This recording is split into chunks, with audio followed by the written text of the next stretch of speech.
I'm doing some work on a track, and one of the things I want to talk to you about is creating variety in your music.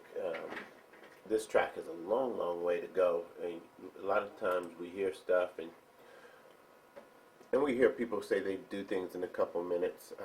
I'm not one of those people who pride themselves on how quickly I can make a track. I like to really take my time to create a perfection in what I'm working on. So that means I'm not going to rush it.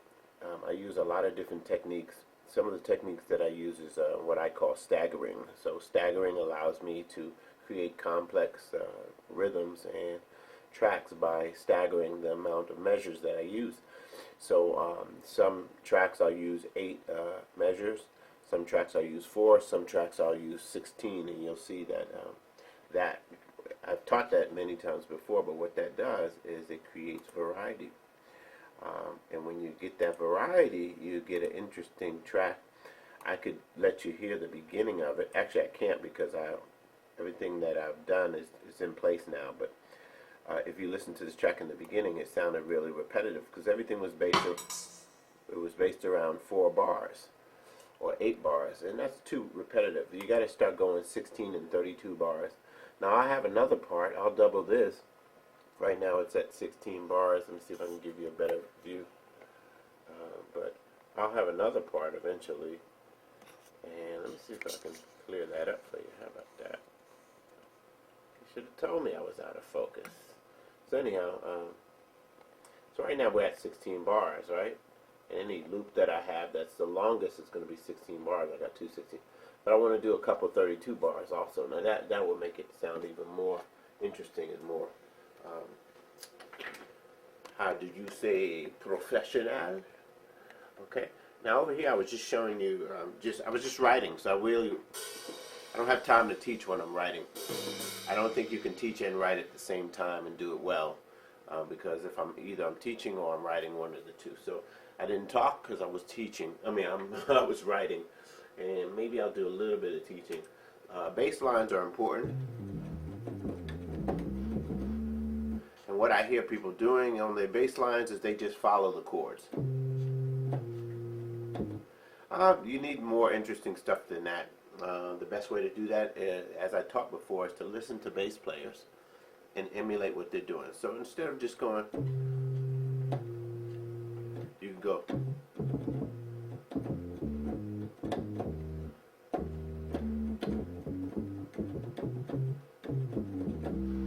Now, a big part of playing great bass lines is that you have to use passing tones. So if I'm going from this chord, which is what chord is that? F minor. Actually, my fault. That's a B flat. B flat 7. All right. So if I play that and I go to my G7, how do I get to that beat from that D to that G? Just walk it up. So, and you can always walk up to the next chord by just playing the consecutive chromatic. So if I'm going from D to G, I can play the 2 notes in front of that G to get there. My tape got cut off, but basically what I want to do now is just continue to tell you that 8 is not enough. 8 bars is not enough. 4 bars is too little. 16 still quite not enough. You want to have a mixture of all your different bars. Right now I got a melody.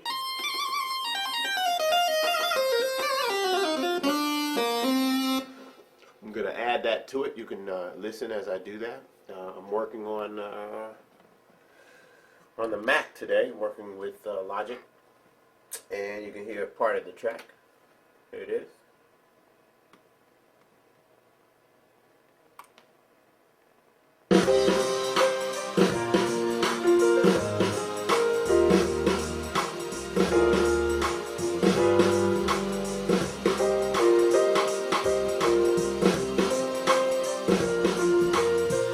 My melody.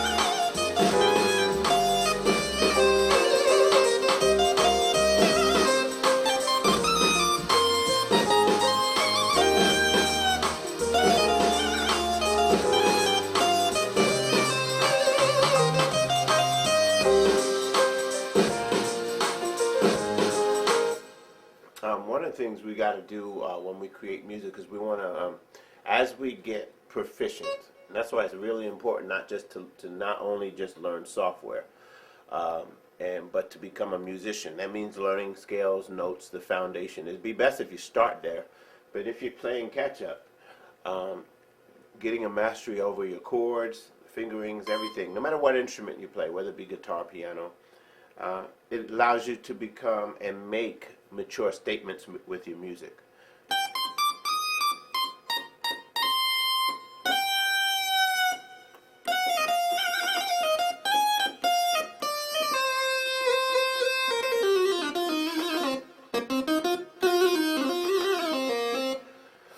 That makes a big difference because even in hip-hop music, if you think you don't need that, you're missing the point. Even the best artists that are out today, they're using sophisticated music. Now, granted, a lot of that is samples, but if you don't have all that money to pay for samples, if you're not somebody who's wealthy from the game, then you're going to have to be able to make music that sounds as good as those samples. I have no doubt that if I have a song that I have to create, I'm going to make it sound professional, just like something you would buy, on the radio or a record. So I'm not really that married to doing samples. Every once in a while, I'll do a sample because I think it's a good idea, but it won't be something that I'm going to release or trying to get to earn money off of. So anyhow, that's all I wanted to talk about. Is first of all, just have you hang out with me today. I woke up this morning. I'm going to finish working on this track. It's going to be a big, big song. It is available for placement for those who are watching who are not trying to learn how to write music and might just be looking for the next big thing for your record label, for your publishing company, that kind of thing. Or for your music, for your film, or for your television commercial, something like that. You know how to get at me. I'm info@beatclass.com. And I appreciate you hanging out with me. Remember, music is a great tool that requires maturity in order to wield it. Immature people that get a hold of music usually don't last long in the business. So that's all I got to say. One love, King David. Peace. Yeah, another King David lecture. Let me tell you about conjecture. Fetch the beat that I made, make it something better. Cause you know that you got the style to be heavily into the music game. Never ever do the same thing that other brothers do. Freestyle for you, never stop cause I'm through. I hope you learn a thing or two.